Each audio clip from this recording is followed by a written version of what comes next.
Welcome. What is up? Welcome to the Mixer. We are back. I'm your host, RC. I'm joined by my co-host here, Jeff. How you doing? I'm good. How are you, man? Doing great. It's been a while. I'm glad we can crack the mics. You know, there's been a lot going on. Ready to get right into it. First things first, you can find us on iTunes, Spotify, all the usual pod places. Give us a review. That would help us out. And share it around. Tell a friend. We are at FC Wine Mixer on all social channels. Best place to interact with us would be on Twitter at FC Wine Mixer. So, Jeff, I mean, we got to catch back up, dude. Are you tilting anything? We always start with tilts, so maybe that's what's going wrong in your life, or is it just all peaches and cream like it usually is? Nothing really going wrong in my life. We had something a couple weeks ago. For people that don't know, I bought a new house, me and my wife, and it's a new construction, and they didn't provide any of the fencing in the backyard, so we've had to get our own back fence and the two side fences, and splitting it with neighbors. And so we got the back fence done because our neighbor back there did it before we even moved in. Our side neighbors on one side, also pretty much like as we moved in, they took care of one side, and we paid them both our portion, right? Like we didn't rely on them to pay for it. But so those were done, and so we have one last side to do before our backyard is fenced in, right? Which is big for us because we have two dogs, so it's nice to just let them out. And a couple weeks ago, the neighbors that we need to put the fence up with, that we're going to share a fence with, came over. We started talking to them, and just agreed to like split the fence. But we have to find quotes. We have to find somebody to do it, right? So here where we're at, we have to get vinyl fencing. I know a lot of people like wood fences because if a board breaks or anything like that, easy to replace, right? Do some screws, put the new board in, screw it in again. We don't get that. We have to go vinyl. So we're calling around, and for the two fences we already have, it was like $26 a foot. Okay. On this side, we have about 80 feet, and prices of everything are going up. We got quoted $50 a foot by a company, and I'm pretty sure they just didn't want to do it. And so they just said, all right, we're going to throw out this outlandish price, and if you pay for it, we'll come do it, but we don't really want it, right? So then I was in touch with one of the companies that had done the company that did our other side fence, and they came out and they're doing it for $32 a foot. So we officially paid. We should know when we're on the schedule as of tomorrow. I think it'll get done early July. But that quote that came back, $50 a foot, really threw me off for a few days. I was just baffled by the cost difference. I know it's a competitive market out there, and materials are at a premium, so it doesn't surprise me. At the same time, that is not fun. I mean, that whole conversation reminded me of any time I watched... What's that channel? Better Homes and Gardens? No, that's the magazine. What's the channel called? Oh, like HGTV or whatever? HGTV, Property Brothers, all those. I don't know about you, but those shows give me anxiety. I do not know why. Just home projects. It reminds me I'm right back as a freaking 12-year-old in Home Depot trying to chase down my dad, lifting lumber and drywall that, I mean, I'm a child. I have no business lifting, but whatever. You gotta use child labor where you can. And so I just get PTSD whenever that show's on, or any time like home improvement is brought up or something. So yeah, the damage comes back. It's that Elmo. I'm that Elmo gif. That Elmo, the Elmo gif I'm talking about. Or I guess it's not. It's just a meme. It's not even a gif where he's like looking at the exploding atom bomb. Yeah, that's me anytime Property Brothers or that kind of thing comes up. Speaking of Elmo, that kind of leads me into one of my tilts. As mentioned, I have, a very young daughter, and recently she's been watching this YouTube channel. Jeff, are you familiar with Blippi? As someone who doesn't have kids, I am not familiar with it at all. All right, let me tell you about this fella. This. Yeah, I mean, I won't use a derogatory comment, but this chump, we'll go with that, chump. So this chump, number one, he wears orange framed glasses and a pinwheel orange and blue beret, and he goes to these kids parks and just interacts, acts like a goofball, goes down the slides, uses this corny voice. And I noticed I was getting triggered when my daughter would watch it because she started enjoying it, and I couldn't figure out why. I was like, your daughter enjoys it, what's the problem here? And then I realized it's because it's like another guy getting her attention and like kind of playing and interacting through the virtual world. So I was basically getting jealous of this freaking dork on YouTube. Oh, man, that is awesome. Yeah. He also kind of reminds me, ironically, of my high school bully who was my friend that just, he looks kind of similar and has like the same dorky acts. I mean, I was bullied by a dork. That's the real revelation here. Revelation. Anywho, more PTSD issues. But yeah, so once I realized that, I just laughed, and obviously it's just ridiculous. But yeah, man, having a kid makes you think weird things. Yeah, I can definitely see that. So Blippi, stay in your lane, bro. I got my eye on you, basically. So I mean, I could be mentioning all the craziness in the crypto world, but Blippi is the one that's got me on tilt. And for those keeping record, these hands aren't paper. So be on notice, Blippi, and everybody else. I'm glad to hear you don't have paper hands. Yeah. Oh, and I got my refund from Airbnb, finally. Yeah. Not going to recap that for the 10th time, but that's done. Moving on. Let's talk sports, right? Like we should. There's been a lot going on. It's been a few weeks since we checked in. There's been 2 F1 races. Obviously, the U.S.-Mexico game was this weekend.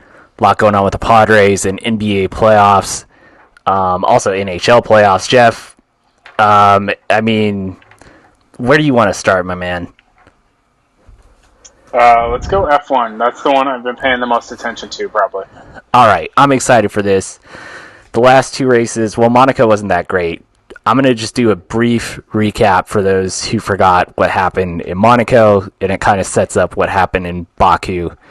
So, qualifying, Ferrari was shockingly in contention.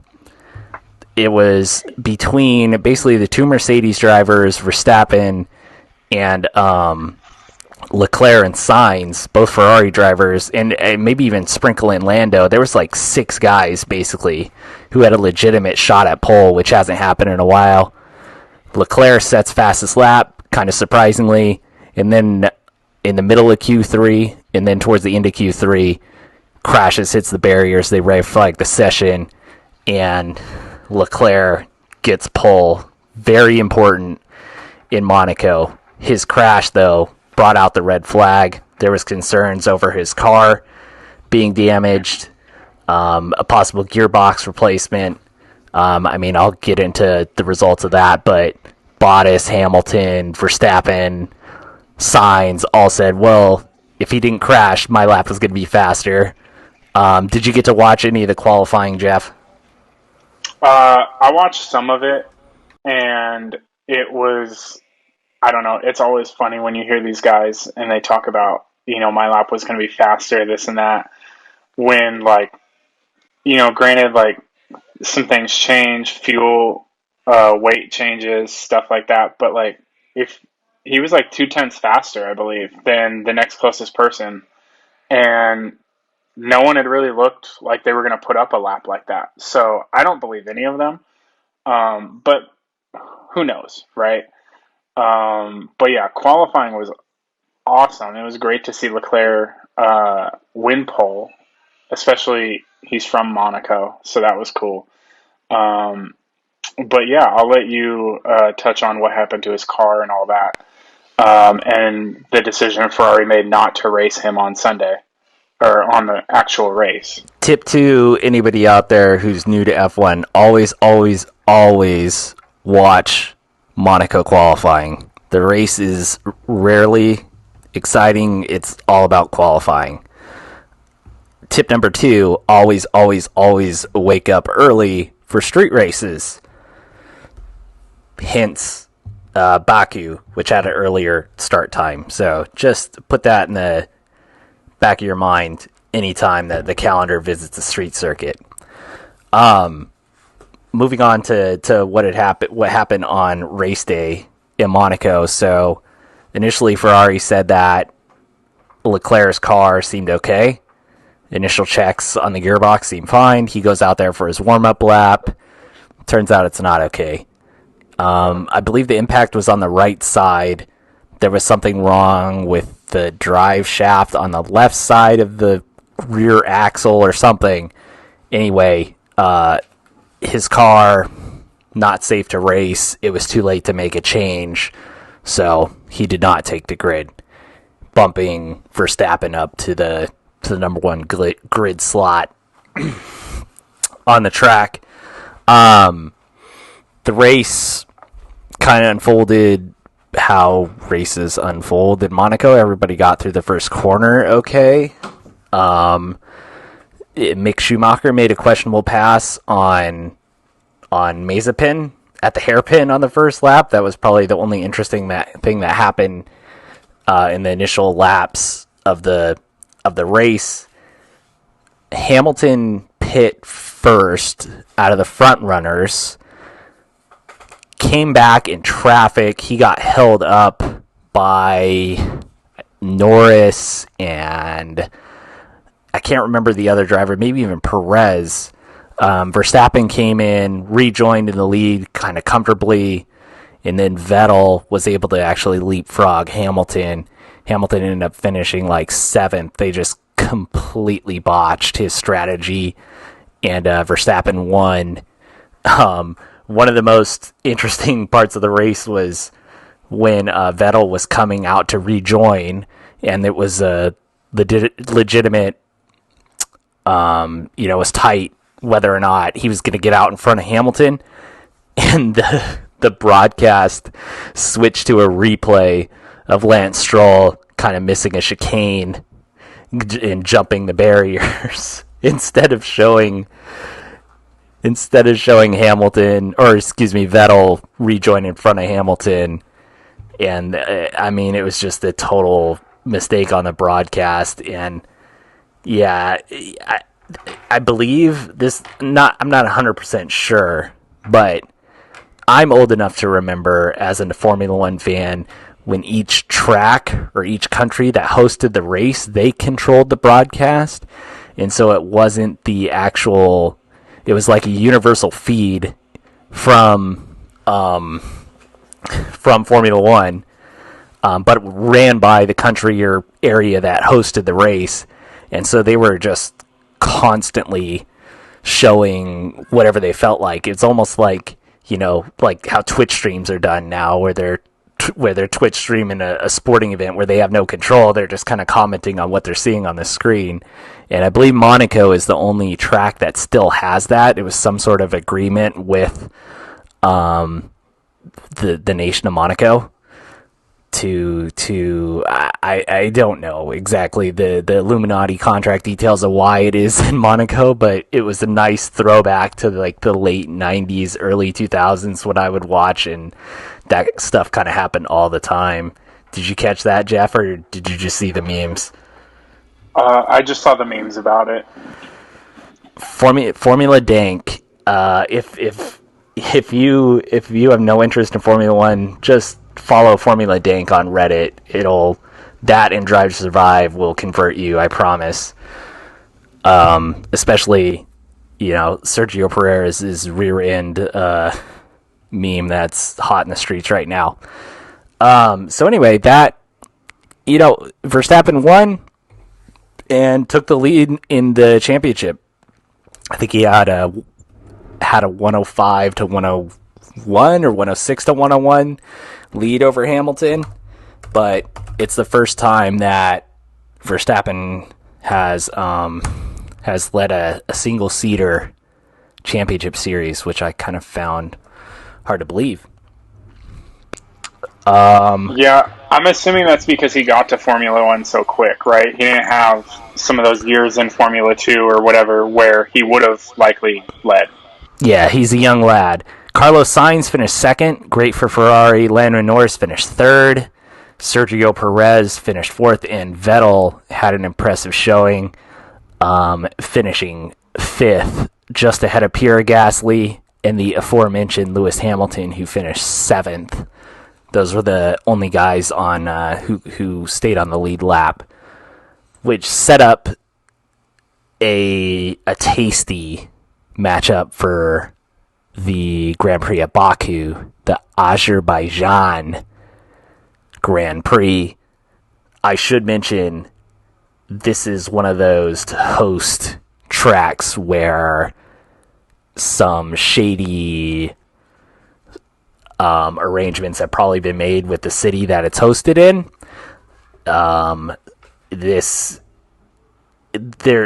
If you look at the track, there is no reason this should be a Formula One track other than Azerbaijan has, well, maybe the city officials at least have a lot of money.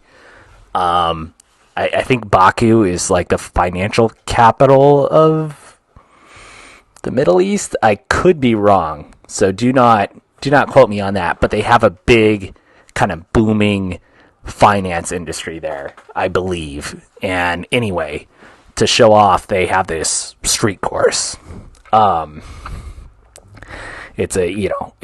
track is very bumpy, it's choppy, the layout's crazy, it goes through this castle, a lot of it is super narrow, and it's just like kind of winding to get to where they want the track to go, if that makes any sense.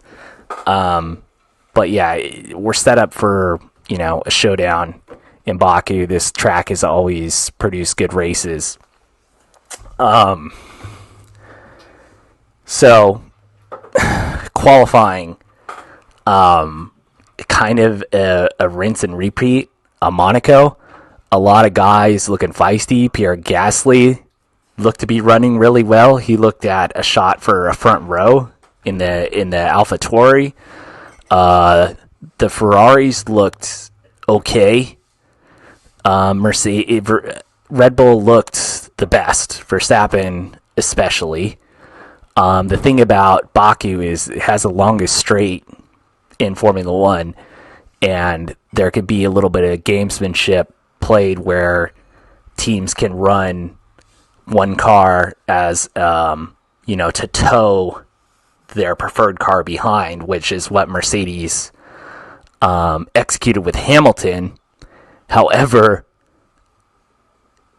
Leclerc kind of piggybacked on that tow and got towed by Hamilton, so he was flying down the straightaway to start his lap, or maybe he caught him at the end. I'm not sure exactly what happened, but middle of Q3, the final qualifying round, Leclerc posted a time.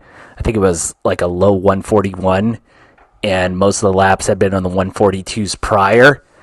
And I mean, the commentators knew right away that's going to be a tough lap to touch. And so Hamilton was second at that time. Verstappen was third. Then everybody went out for their second runs. This time, Ferrari crashed again, bringing out a red flag, but this time it was Carlos Sainz, and that ended qualifying with Leclerc getting back-to-back poles after Ferrari hadn't had a pole since like 2018. Yeah, it was pretty impressive. Leclerc might be the most. It's tough to say he's underrated because he's at Ferrari, right? But like, the dude just has it. That car clearly isn't as good as a Red Bull or a Mercedes, even though Mercedes seems to be struggling a little bit right now. And Leclerc just finds a way to, get it done. At least in qualifying, he has, right? And even in races, he's been doing well. But the crash that ended qualifying, I remember watching it, and someone crashed in front of Sainz, but not like bad, I don't believe. And then Sainz was, it seemed to be on his radio, he blamed them for why he crashed or something. But then I remember watching from his point of view, and like he couldn't see them go into the wall, at least like from what I could tell. So like I felt like he just like effed up and needed someone to blame for a second, and then qualifying was done, right? Because there was like a minute left. They red flagged it. They weren't going to be able to get another lap in before the time ran out or whatever, and all that. But I just thought that was real interesting. And then the other fun part of qualifying was Valtteri obviously gave Lewis the tow to get Lewis his fast lap. And then Valtteri wanted a tow, and no one would give him one. And that was pretty hilarious in Q3. It was. I'd like to say I feel bad for Bottas, but he's never really been an appealing driver. I mean, that's kind of what you get when you take on the role as a number 2 driver and Lewis Hamilton's your teammate.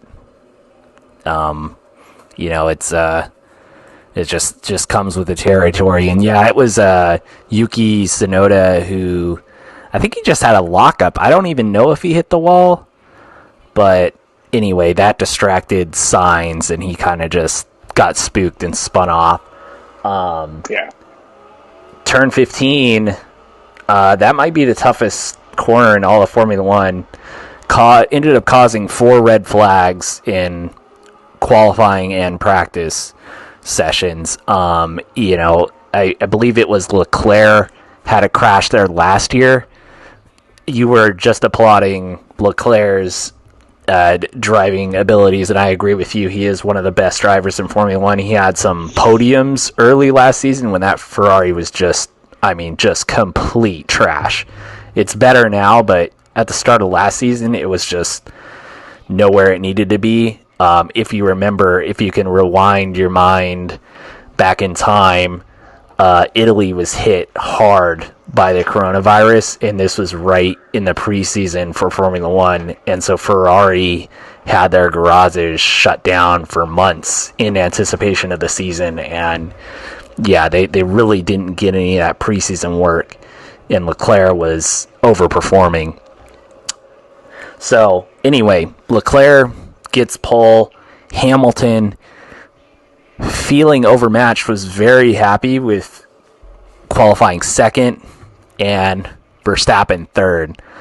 The race, the lights drop, the race starts. Everybody got through the first corner safely, and the race was progressing at a pretty standard rate. Leclerc didn't stand much of a chance. He got passed by Hamilton, who then got passed by Verstappen. And he just kind of trickled down the order. Around lap 10, 11, the cars started to pit.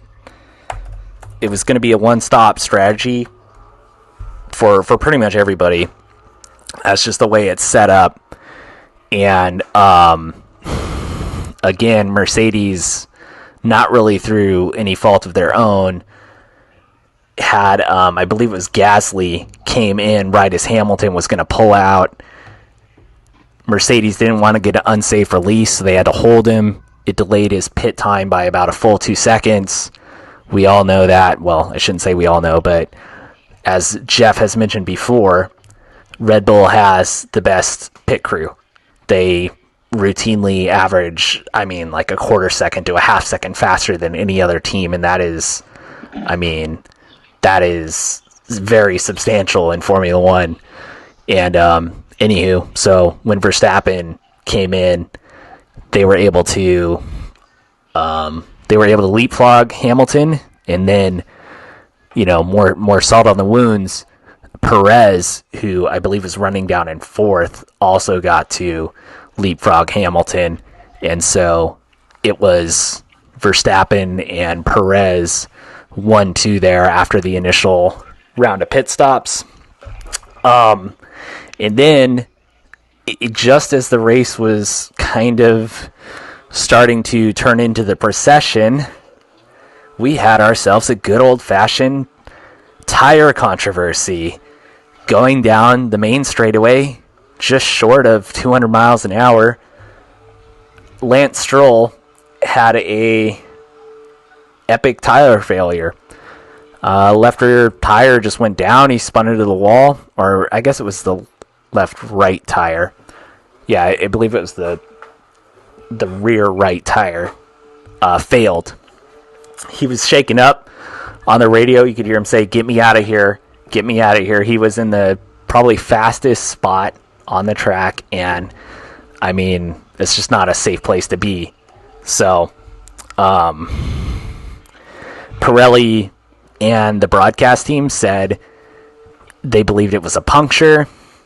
However, the broadcasters and I guess viewers experience know that you can't really trust what the tire manufacturer is saying here.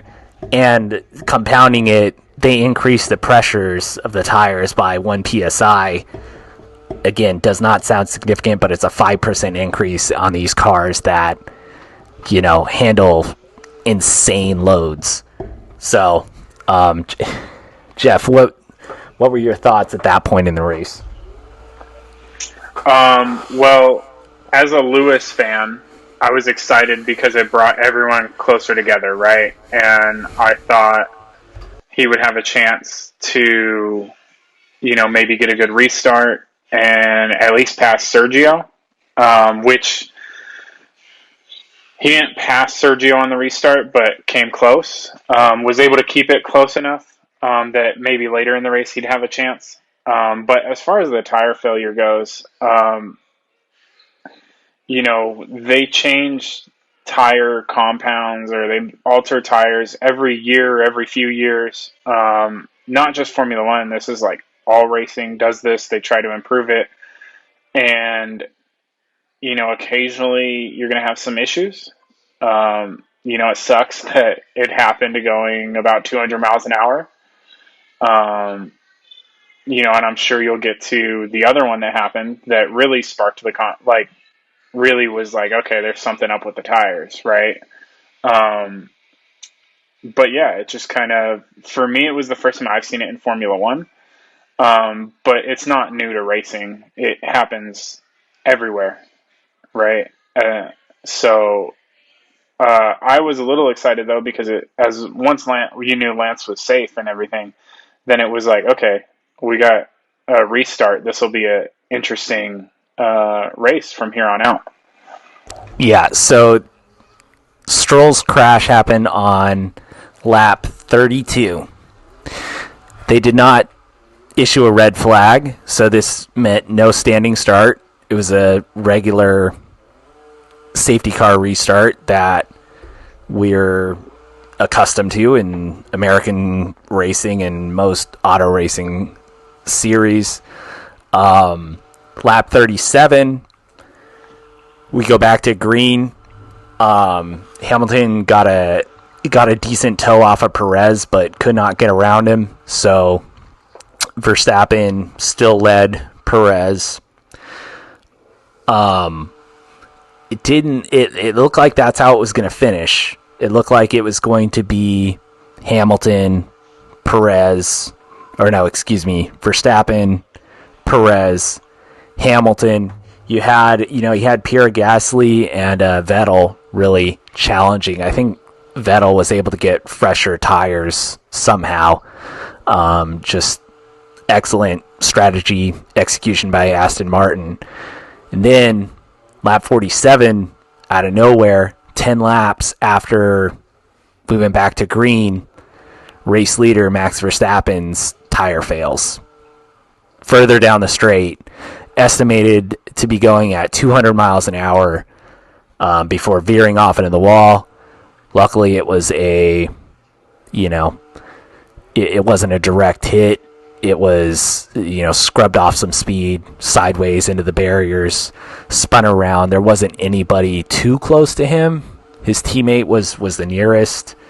And, again, fortunately, if you look at the accident, he pulled off to the right, whereas Stroll pulled off to the left when his tire deflated. And if Verstappen had moved the similar way, he would have went straight into a tire barrier right at pit entry. So Verstappen, understandably frustrated, got out, kicked his tire, very upset. The Red Bull team got on the radio with the FIA, the managing team that runs Formula One.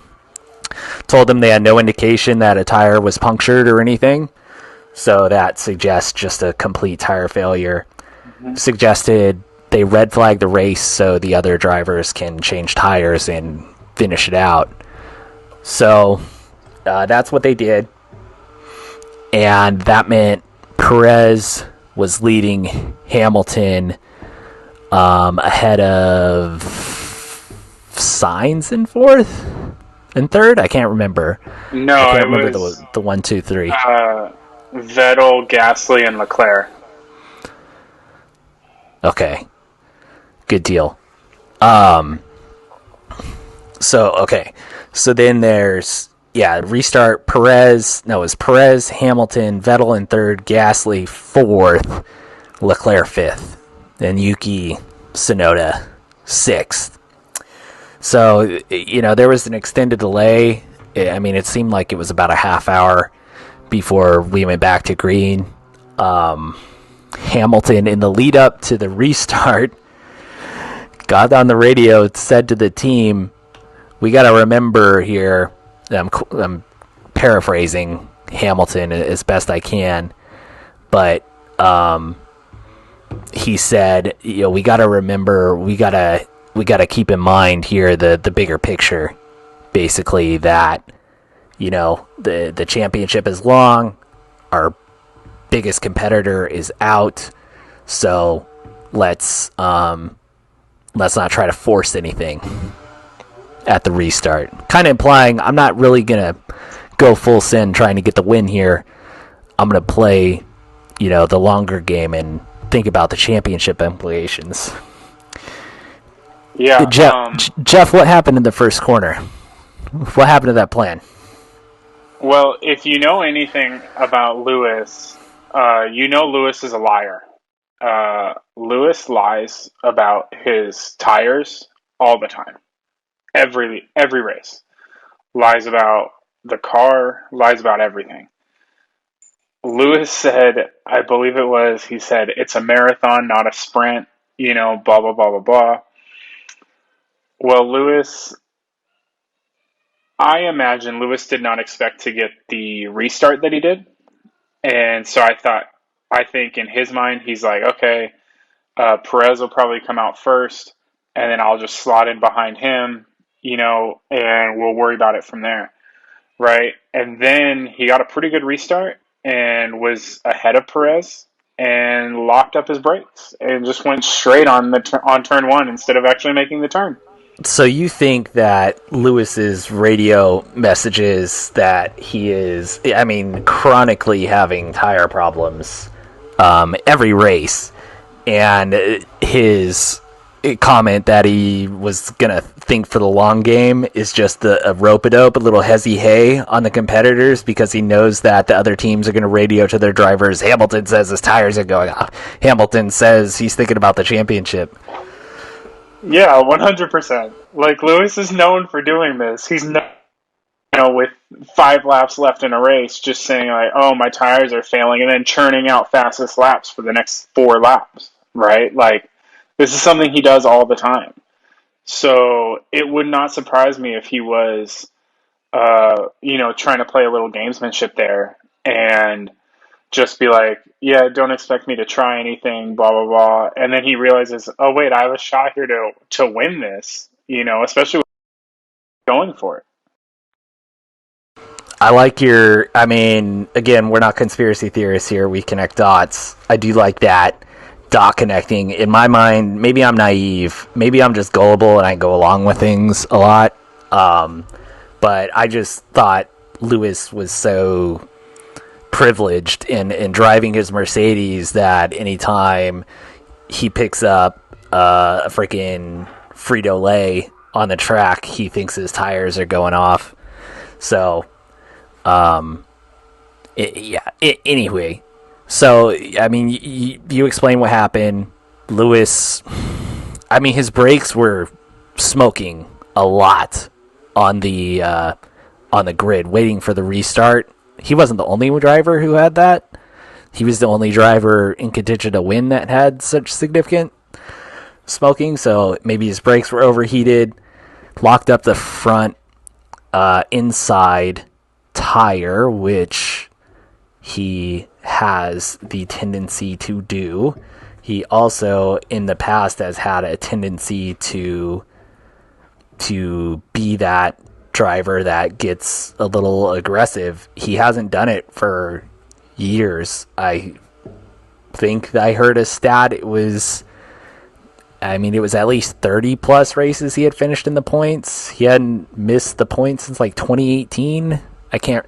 Do you remember that stat by chance? I don't remember it exactly, but it was something absurd, right? Like, it was just something that you probably shouldn't see from a driver. Yeah, some insane stat. However, when he was younger, he would do things like this. He threw away his first title opportunity in his rookie season by making mistakes like this. If you want to see Hamilton with legitimate tire concerns, look up the 2007 Chinese Grand Prix. The 07-08 seasons still stand out as the best seasons I've ever watched. If you can find late season races on YouTube, they're out there. Hamilton ran his tires. It was a mixed race where it was wet, it was dry. Hamilton was on dries trying to get to the end. You could see the metal cords on his tire. I don't know if you know about tire construction, but basically there's like steel or metal wires that the rubber is kind of, it attached to it, sticks to it. And anyway, you could see it on the outside rear. Just tire degradation that we don't see nowadays. And he was out there too long. He tried to go into the pits, and he ended up in the gravel. This is back when tracks had more gravel, and he beached it. And I think that was from the lead. And, that was like 3 races till the end of the season. So, and then there's his battle with Kimi Räikkönen in 2008 at Spa.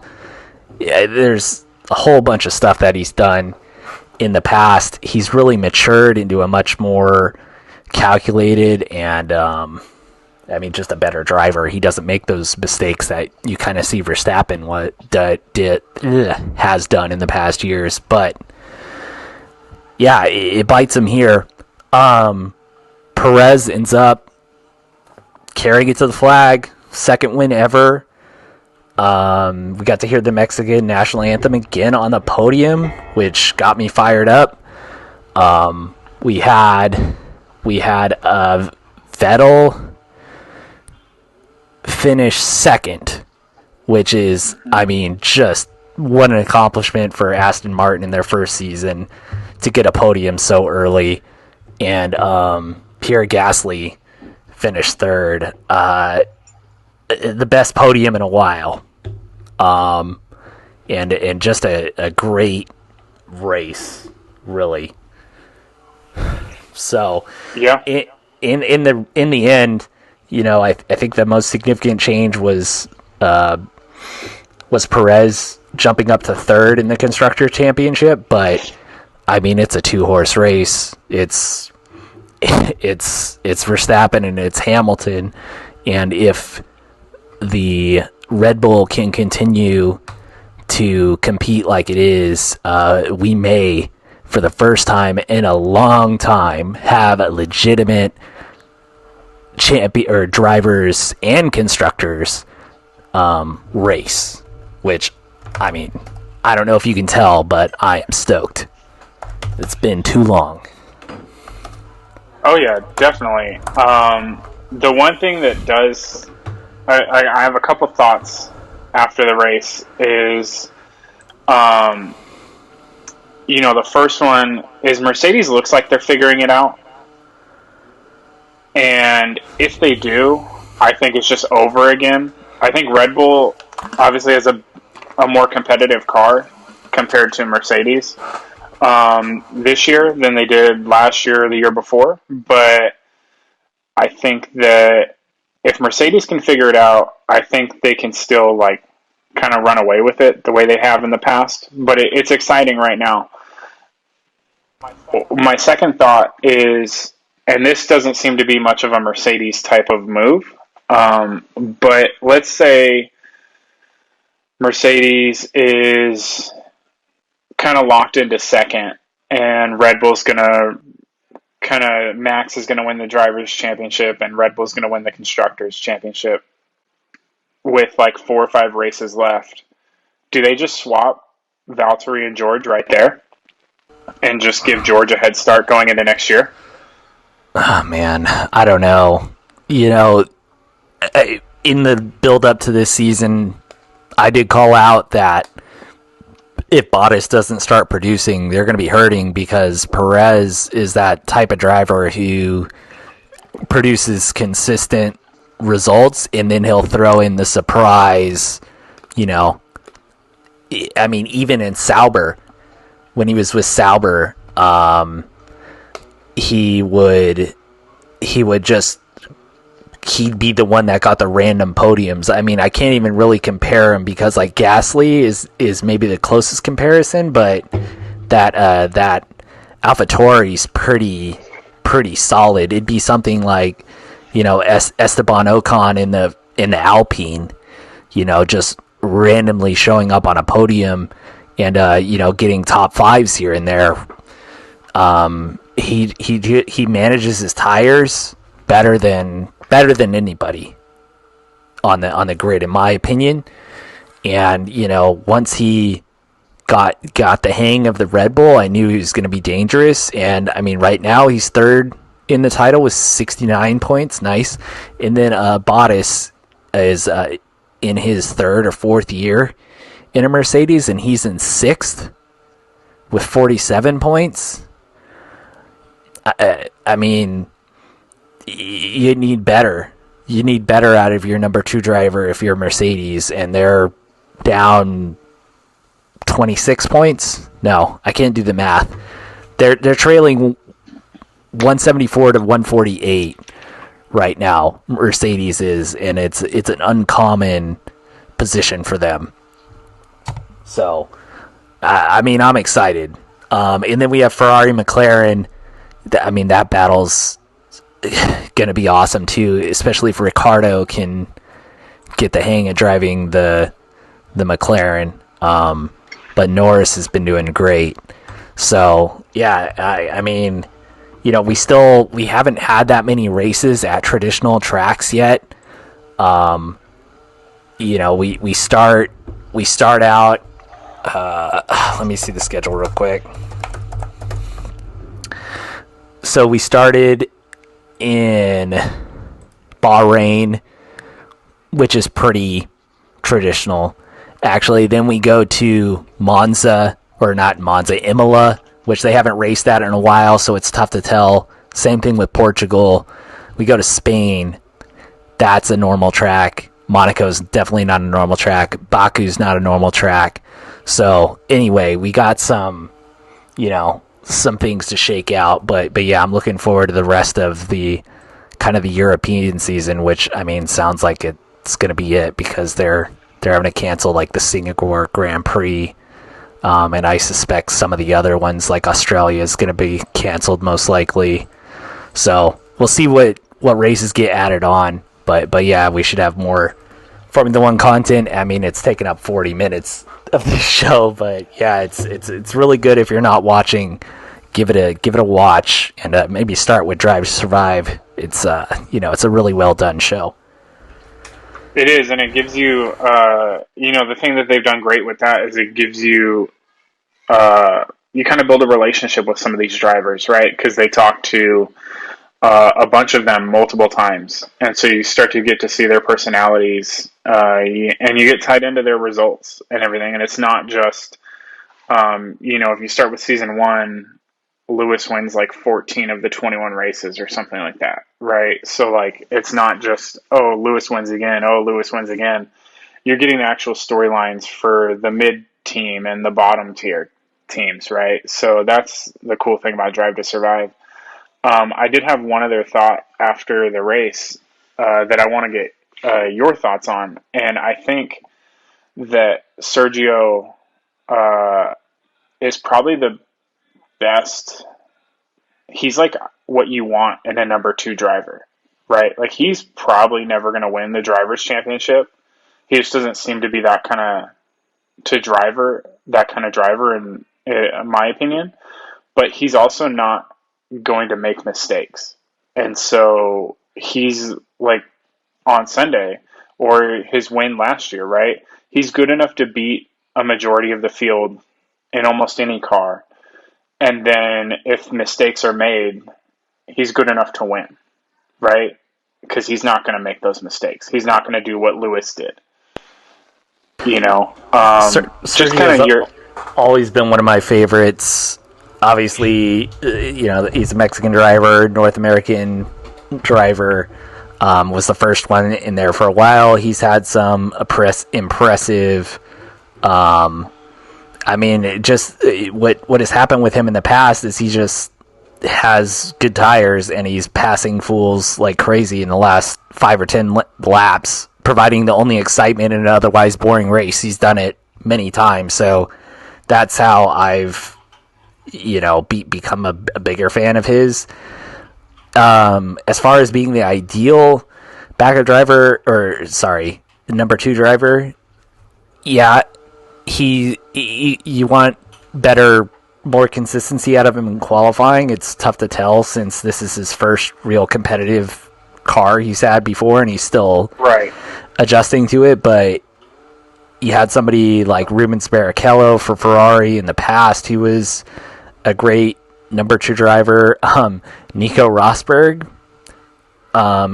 Lewis's former teammate, was a great number 2. He had that one year where he actually beat out Hamilton. I felt like Hamilton was just bored that season, and he had a few things kind of, go against him. But Rosberg was just hungrier that year. You can kind of tell that Lewis was going through something. I think that's when he broke up with Nicole Scherzinger, of all things, which he's actually commented on had a big effect on him. But anyway, I won't get into all that. But yeah, Perez certainly. I mean, I hope for him he has some staying power on that team. We're not a Verstappen podcast, so anytime he's doing well, we're gonna be happy. Let's move on. We got to talk NBA, Jeff, since this is more of your arena than mine. So my question to you is, why did LeBron James just soil his legacy for 5 minutes of ankle treatment? I mean, guys do this all the time. Like, who cares? Well, That's my response to it. I mean, you're down. You're about to go down in the series, and you're the leader of the team in the face of the NBA. Supposedly the GOAT, but I mean, you want to hit the ice bath a little early. I think it. I think there's. I think there's valid. Valid issues. I mean, will you concede at least that it's not a good look? I mean, sure, but like, I think if you care about this, you just care way too much about some stuff that goes on. Yeah, Like, I'd be willing to bet that almost anyone in a similar situation, whether it's the superstar or not, leaves early to get treatment in a game like that. It just happened to be that it's LeBron this time, and that's why it's a talking point. yeah. Some of the stuff that I've seen is kind of ridiculous, but I mean, in my mind, there's no way around that it's suboptimal to say the least to have the figurehead of your franchise and of the sport leave the locker room early. But I mean, I guess we won't go into it further than that. LeBron is obviously an amazing player, and at least I mean, a lot of people consider him the best of all time. So yeah, the whole notion that his legacy is being questioned, like some of the talking heads on the big networks, is just an absolute joke. So I mean, I guess those are my thoughts, but let's. I don't want to go into the nitty gritty, but just taking a look at the bigger picture. So we have right now it's the second round. We're out of the first round. We have the Sixers and the Hawks.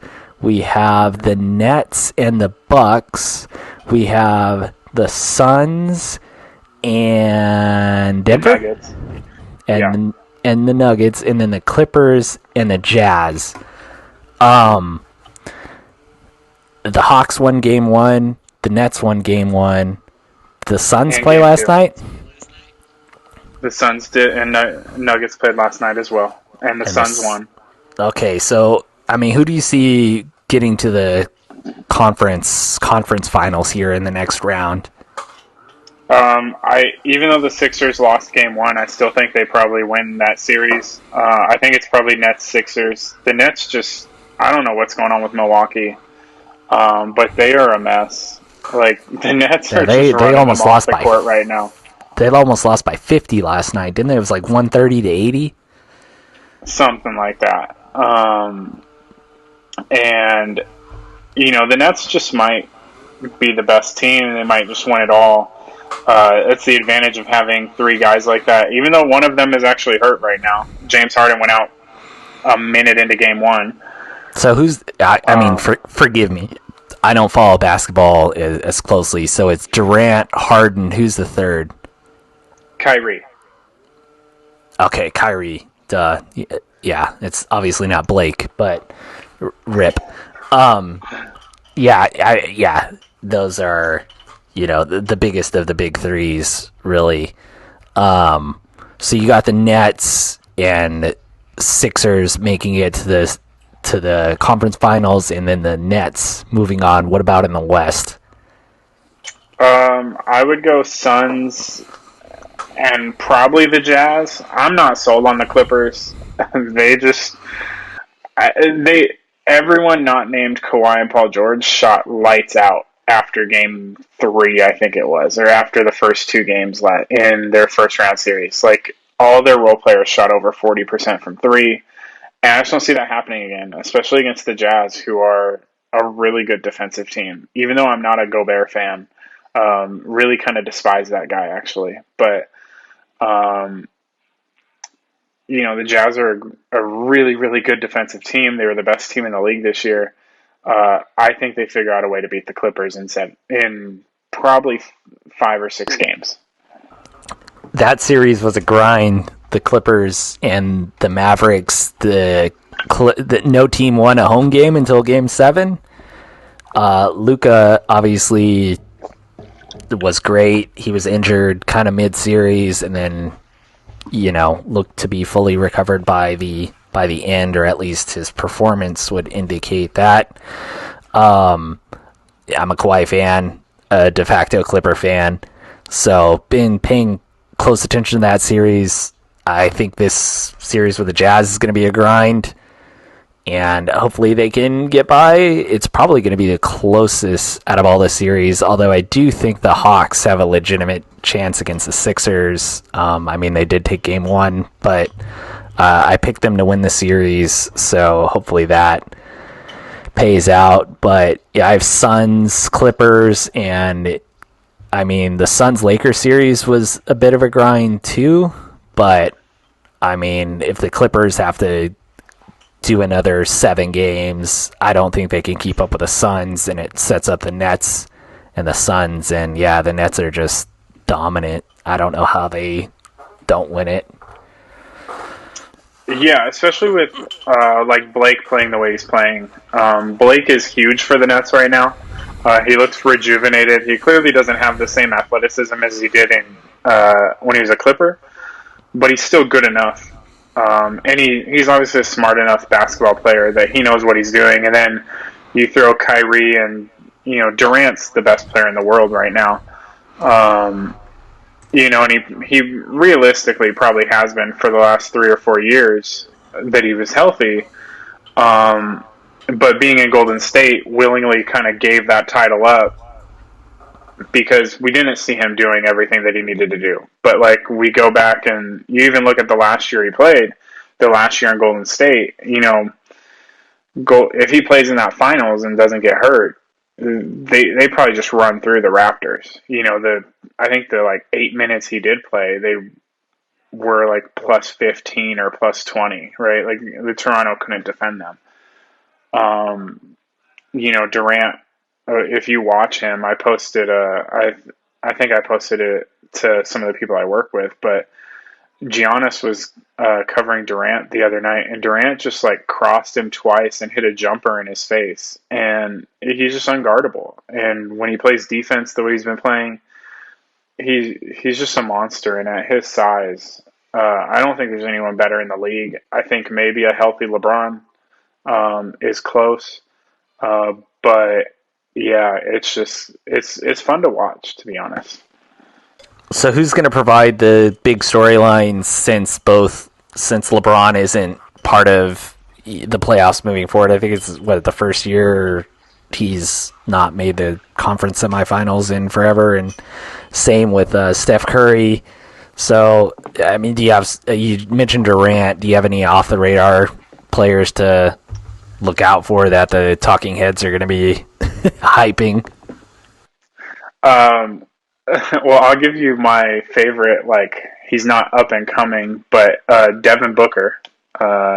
He had 47 in the closeout game against the Lakers. He averaged 25 points per game last year, I believe, before Chris Paul got there. He's one to look out for. You can also look out for the collapse of Milwaukee, depending on what happens against the Nets, but it doesn't look good right now. Joel Embiid is always good for a soundbite, for some trash talk. Jokic, right?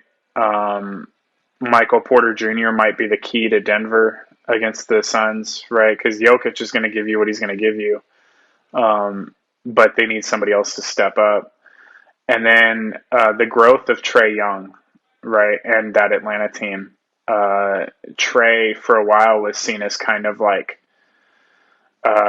very selfish in a lot of ways, and I think this year he's really grown. He's tried to become much more of a playmaker, and he always got assists, but assists don't really just say whether you're a playmaker or not. They just mean they're just really, can you pass to an open guy a lot of times. But Trae has started passing guys open. And there's a difference between like just hitting someone that's open and getting someone open. And Trey has started doing that this year, which is why the Hawks have taken that big leap. So Trey might be one to really watch as well. Good deal. All good stuff. Top Shot has really increased my knowledge of who these players are. It's been fun watching just the first round, so looking forward to more of it. Going to be rooting for whatever team comes out of the West, but yeah, good stuff. I wanted to mention some stuff on the Padres, but we're running a little long. I would be, completely. Yeah, I would just cancel culture would come for me if I didn't mention the swag chain. Jeff, is the swag chain the greatest thing ever, or the greatest thing ever? Well, it depends on your view of it. Your view of it, it's the greatest thing ever.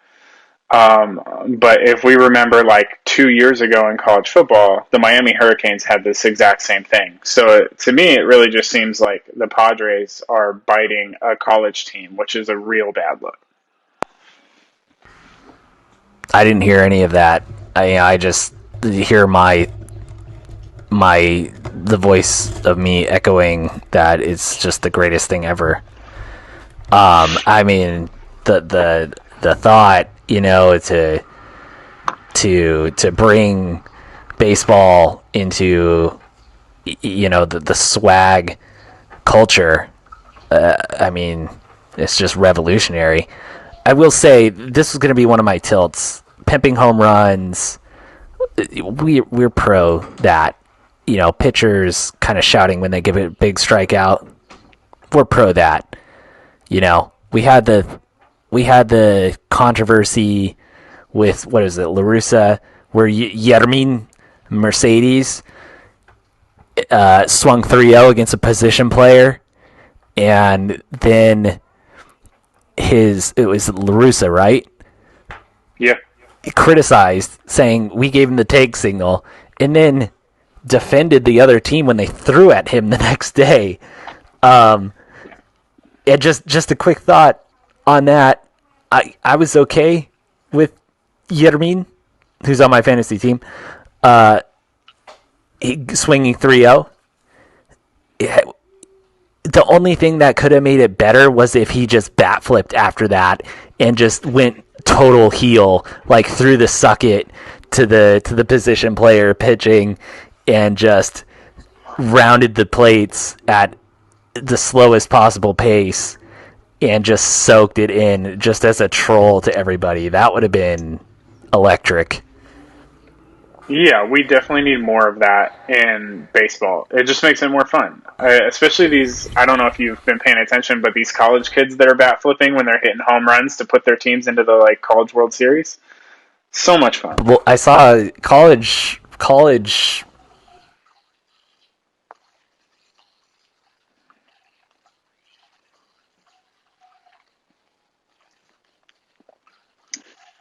bowl or something that was pretty creative. I'm all about this kind of youth movement being a little more demonstrative. I don't know, a little more celebratory, a little bit showboaty, a little swaggy. But I was on a run the other day, and there was a dad playing catch with his son. The son was throwing the ball, turning his head, and like no look, doing kind of the the hand of the ear. I can't remember what wrestler did that. To hear the glove pop, and I'm like, come on, son, too much. What is this? What is this? And I'm like, oh man, that's the freaking boomer in me creeping out. Like, who cares? The kid's having fun playing baseball, but I almost took him aside by his ear and said, I'll tell you, in my day, that's not how we played catch.